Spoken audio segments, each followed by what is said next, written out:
Hello, good morning guys. Welcome back to my new blog.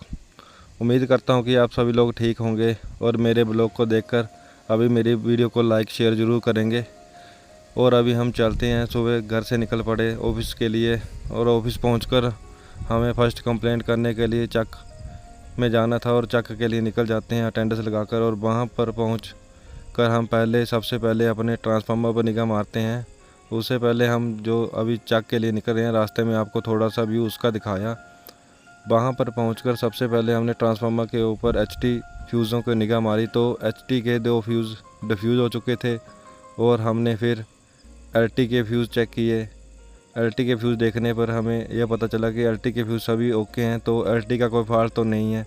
फिर उसके बाद हम ट्रांसफार्मर का स्विच काट कर ऊपर एचटी के फ्यूज़ लगाते हैं और हम साथ में एलटी के फ्यूज़ भी खोल देते हैं, क्योंकि ट्रायल लेनी थी तो एलटी के फ्यूज़ खोलना ज़रूरी था। क्योंकि एचटी के फ्यूज़ जुड़े हुए थे और एलटी के नहीं थे, तो फॉल्ट तो एलटी का नहीं था, मेन का ही फॉल्ट था। तो उसके बाद फ्यूज़ लगाने के बाद हमें पता लगता है कि हमारी जो मेन केबल है ट्रांसफार्मर से, जो एलटी के मेन फ्यूज यूनिट के लिए आई हुई है, वो ब्लास्ट हो चुकी है। तो अभी आप देख रहे होंगे कि इस तरह से केबलें ब्लास्ट होती हैं।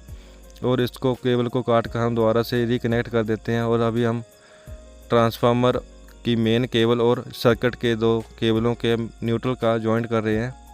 इनकी जो जॉइंट करने की प्रक्रिया थिम्बल के द्वारा भी है, और हम अभी बाइंडिंग कर रहे हैं, क्योंकि यहाँ पर थिम्बल कर पाना मुश्किल काम था। तो हमने बाइंडिंग बिल्कुल टाइट करके की, क्योंकि न्यूट्रल ही मेन काम करती है। जो भी ट्रांसफार्मर का फेस अगर ना भी हो तो कोई बात नहीं, लेकिन न्यूट्रल होना ज़रूरी है।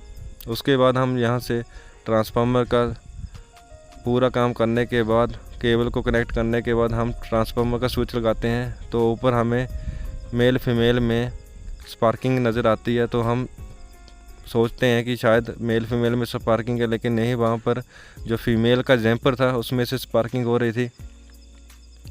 फिर हमने स्विच को धीरे से काटा और जोर से लगाया कि कहीं मेल फीमेल की तो नहीं है। फिर जब हमें लगाने के बाद हमें पता चला कि वो तो जैम्पर की स्पार्किंग है। उसके बाद हम नेक्स्ट कंप्लेन के लिए बड़ो सुनी स्कीम के जो ट्रांसफार्मर का एचटी का फ्यूज़ डिफ्यूज़ हो चुका था उसको रिपेयर करते हैं। उसके बाद हम रीडिंग लेने के लिए पोल्ट्री फार्म पर निकल जाते हैं। वहाँ पर ये बॉयलर रखे हुए हैं मुर्गे पोल्ट्री फार्म में, और हम इनको जब इनकी साइड से गुजरे तो बहुत गंदी सी बदबू आई।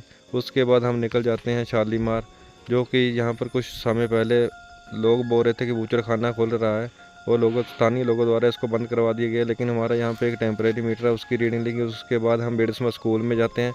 वहाँ पे हम मीटर का ढक्कन खोलते हैं तो उसमें तमोड़ी बैठी होती हैं। और आज हमने जितने भी मीटर की रीडिंग ली उनमें से आधों में तो ऐसे ही तमोड़ियाँ बैठी हुई थी। ये काफ़ी ख़तरनाक है, इनका डंक भी काफ़ी ख़तरनाक है। तो मेरे बिजली बोर्ड के जितने भी साथी हैं वो कृपया इस चीज़ का ध्यान रखें और सेफ्टी से काम करें। उसके बाद हम अपनी बेडकांसी में ट्यूबवेल की रीडिंग लेने के लिए जाते हैं, जिसकी आज हमने एमआरआई करनी थी। तो वहाँ से जो हमारी अभी एचटी लाइन की टेपिंग चुरूडू वाले ने उठाई है, उसका लाइन का काम भी काफ़ी उन्होंने कर दिया था, और अभी उनका ट्रांसफार्मर रखना बाकी था। उसके बाद हम अपने नियर स्कूल आईपीएच वालों का ट्यूबवेल है उसकी एमआरआई करने के लिए निकल जाते हैं। और मैंने और जय साहब ने वहाँ पर आईपीएच की मीटर की एमआरआई उसकी करने के बाद हमने एक अखरोट रिग की करनी थी एमआरआई, और वहाँ पर पहुँच जाते हैं। और ये उन्होंने सामान रखा हुआ अपना, यहाँ पर स्टोर बनाया हुआ उन्होंने अपना, वहाँ पर पाइपें पूपें उनकी जो भी प्लम्बर जो कि वाटर सप्लाई में यूज़ होने वाला सामान था वो सारा यहीं पर रखा हुआ था।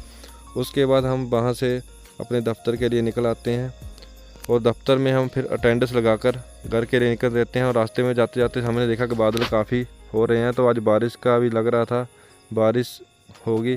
पुंजवा में तो वैसे बारिश हो चुकी थी जब मैं वहाँ से निकला, अभी इधर नहरियाँ वाली साइड बारिश नहीं पड़ी थी। फिर मैं और मेरे चाचा का लड़का, जो कि भाई ने अभी शॉप पर बिठाया था, उसको साथ में लेकर हम घर के लिए निकल जाते हैं। और आज के ब्लॉग में गाइस बस इतना ही। मिलते हैं अभी अगले ब्लॉग में। आज थोड़ा मूड अच्छा भी नहीं है, तो मिलते हैं अभी अगले ब्लॉग में। तब के लिए मेरी वीडियो को लाइक शेयर और चैनल को सब्सक्राइब जरूर करें।